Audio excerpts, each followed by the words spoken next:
महाराष्ट्रातील number 1 TV channel आवाज TV, आवाज आपल्या सर्वांचा। धुळे मुख्य पोस्ट ऑफिसला बॉम्ब उडवून देण्याची धमकी, कसून तपासणीनंतर अफवा असल्याचं उघड, नागरिकांना मिळाला मोठा दिलासा। धुळ्यातील मुख्य पोस्ट ऑफिसला बॉम्ब उडवून देण्याचा एक निनावी ईमेल प्राप्त झाल्यानं आज शहरात मोठी खळबळ उडाली।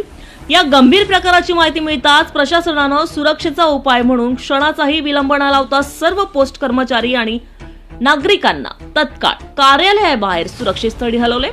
घटनेचे गांभीर्य ओळखून धुळे पोलीस, सायबर सेल आणि बॉम्ब शोधक व नाशक पथकानं श्वान पथकासह तातडीने घटनास्थळी धाव घेत संपूर्ण परिसराला वेढा घातला आणि शोध मोहीम हाती घेतली। सुरक्षा पथकांनी सलग 2 तास कार्यालयाच्या तळमजल्यापासून ते मागील बाजूचे पासपोर्ट कार्यालय आणि समोरील पार्किंग परिसराची अतिशय सूक्ष्म तपासणी केली। सुदैवानं या सखोल शोध मोहिमेत कोणतीही संशयास्पद वस्तू किंवा स्फोटके आढळून आली नसल्याची अधिकृत पुष्टी वरिष्ठ पोलीस अधिकाऱ्यांनी केल्यानं सर्वांनी सुटकेचा निश्वास टाकला। सध्या येथील परिस्थिती पूर्णपणे नियंत्रणात आणि सुरक्षित आहे।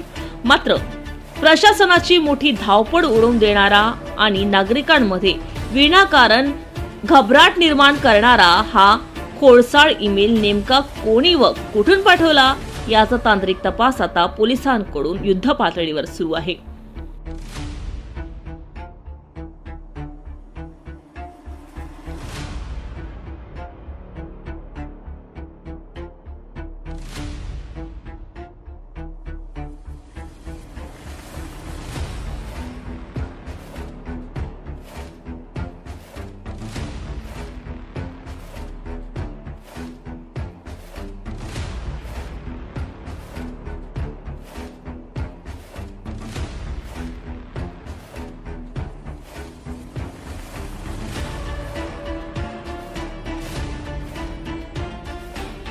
रोजच्या ताज्या घडामोडींसाठी आवाज टीव्हीला सबस्क्राईब करा आणि बेल आयकॉन प्रेस करा।